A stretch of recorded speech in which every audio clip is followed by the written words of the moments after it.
बाबा की मेरठ यात्रा। आनंद मार्गी की संगठनात्मक संरचना में भारत को 7 भागों में बांटा गया है, जिसे रीजन कहते हैं। प्रत्येक रीजन को जिला, प्रखंड, पंचायत तथा ग्राम में विभक्त किया गया है। लुधियाना में मेरी नियुक्ति के कुछ महीने बाद ही यह सूचना मिली कि मेरठ में धर्म महाचक्र होने जा रहा है। मेरठ मेरे न डायसिस में पड़ता था और न ही रीजन में। संस्था का काम सुचारू रूप से चलता रहे, इसीलिए कार्यकर्ताओं को कुछ नियम पालन करने पड़ते हैं। इन्हीं नियमों में से एक नियम यह भी है कि संस्था की अनुमति लिए बगैर कोई होल टाइमर अपना रीजन छोड़कर दूसरे रीजन में नहीं जाएगा। इस नियम के तहत मेरठ धर्म महाचक्र में जाना मेरे लिए निषेध था। जिन मार्गियों को मेरठ धर्म महाचक्र में जाने के लिए मैं प्रोत्साहित कर रहा था, उनकी जिद थी कि मैं भी उनके साथ जाऊं। इसका कारण यह भी था कि चंदा उगाई से लेकर प्रचार का काम हम सभी टीम बनाकर करते थे। अंत में मार्गियों के सामूहिक अनुरोध के कारण उनके साथ मेरठ धर्म महाचक्र में जाने के लिए मैं तैयार हो गया। रात्रि वाली गाड़ी से यात्रा कर हम सभी अगले दिन प्रातः मेरठ पहुंच गए। स्नान साधना आदि से निवृत्त हो हम लोग उस स्थान पर गए जहां धर्म महाचक्र होना था। वहां पहुंचने पर बहुत से वरिष्ठ दादाओं से मुलाकात हुई। वहां मुझे देखकर उन्हें बहुत आश्चर्य हुआ, क्योंकि मेरठ मेरे रीजन से बाहर था। विशेषकर एक वरिष्ठ दादा को वहां मेरे उपस्थिति से घोर आपत्ति थी। उन्होंने बाबा के आगमन के पहले ही लुधियाना लौट जाने का फरमान दिया। मैं आहत हुआ था। मैं एक नया वर्कर था तथा संस्था के नियमों से अपरिचित भी था। मेरी समझ में नहीं आ रहा था इस परिस्थिति से कैसे निपटूं। दादा से मैंने कहा, ठीक है, मैं चला जाऊंगा, परंतु कम से कम मुझे बाबा की एक झलक तो ले लेने दीजिए, क्योंकि लुधियाना से इतनी दूर मैं बाबा के दर्शन के लिए ही आया था। काफ़ी अनुनय विनय के बाद उन्होंने अनुमति तो दे दी, परंतु शर्त लगा दिया कि बाबा के पास न जाकर दूर से ही दर्शन करना पड़ेगा। मैंने उनकी बात मान ली। बाबा के आते ही कोलाहल मच गया। मैं स्वयं भूल गया कि दादा ने क्या कहा था। बाबा के निकट दर्शन करने का मैंने मन ही मन फैसला कर लिया। जो ही बाबा गाड़ी से बाहर आए, मैं उनके सामने खड़ा था। लंबे नमस्कार के बाद बाबा मेरी ओर मुड़े और मधुर मुस्कान बिखेरते हुए अपने निवास में चले गए। कुछ ही क्षणों के बाद ही दादा, जिन्हें मेरठ में मेरी उपस्थिति से घोर आपत्ति थी, बाबा के कमरे से बाहर निकलकर मुझे ढूंढने लगे। वह मेरा नाम लेकर पुकार रहे थे। मुझे देखते ही बोले, अच्छा हुआ तुम यहाँ हो, बाबा तुम्हें बुला रहे हैं, जल्दी अंदर जाओ। यह सोचकर मैं विवल हो गया कि बाबा कृपा कर मुझे अपने पास बुलाए।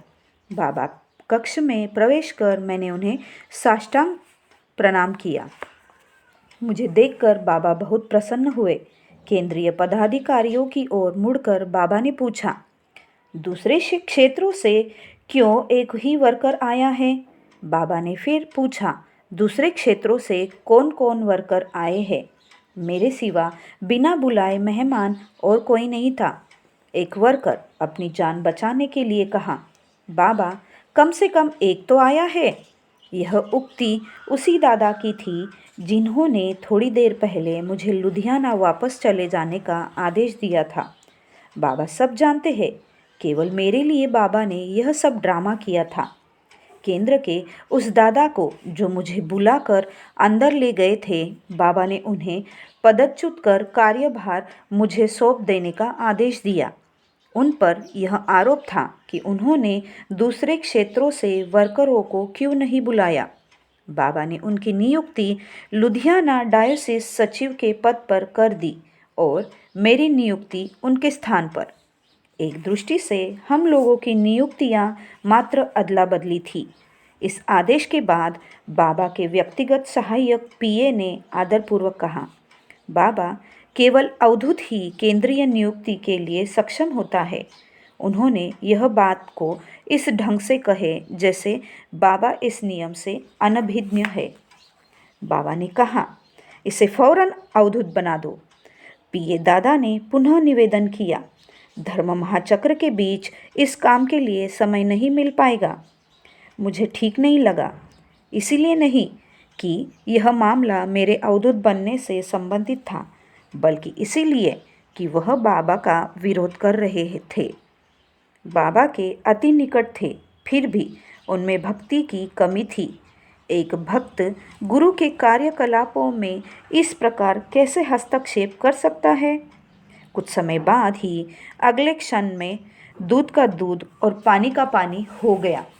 बाबा ने उनकी बात को अनसुनी करते हुए कहा, इसे अवधूत दीक्षा के लिए रांची भेज दो। उस समय केंद्रीय कार्यालय रांची में ही था। मेरे सामने अब तस्वीर बिल्कुल साफ थी। बाबा यह सब खेल इसी वजह से रचे ताकि उनका मैं दर्शन पहले मेरठ में फिर रांची में कर सकूं, जहां बाबा अधिकांश समय व्यतीत करते थे। इस घटना के बाद मैं लगातार 3 दिनों तक मेरठ में रहकर बाबा का दर्शन करता रहा। मेरठ से कूच करने के पहले बाबा ने पुनः मुझे बुलवाया। सभी केंद्रीय पदाधिकारियों की उपस्थिति में उन्होंने कहा, औपचारिकता के कारण इसकी केंद्रीय पदाधिकारी के पद पर की गई नियुक्ति को कार्यान्वित नहीं किया जा सका, इसीलिए यह अभी लुधियाना डायसिस सचिव के पद पर कार्य करता रहेगा। परंतु सबको संबोधित करते हुए कहे, एक बात सदैव याद रखना, आध्यात्मिक उन्नति का कोई संबंध संस्था के पद से नहीं होता। यदि किसी की नियुक्ति ऊंचे पद पर होती है तो इसका यह अर्थ नहीं कि उसका आध्यात्मिक स्तर ऊंचा है। निम्न पद पर रहते हुए भी कोई आध्यात्मिक स्तर पर बहुत उन्नत हो सकता है। बाबा का यह कथन हम सभी के लिए दिशा निर्देश है, जिसे हर व्यक्ति को सदैव याद रखना चाहिए। बाद की घटनाओं से यह प्रमाणित हो जाता है कि बाबा का यह कथन कितना दूरदर्शी और महत्वपूर्ण था।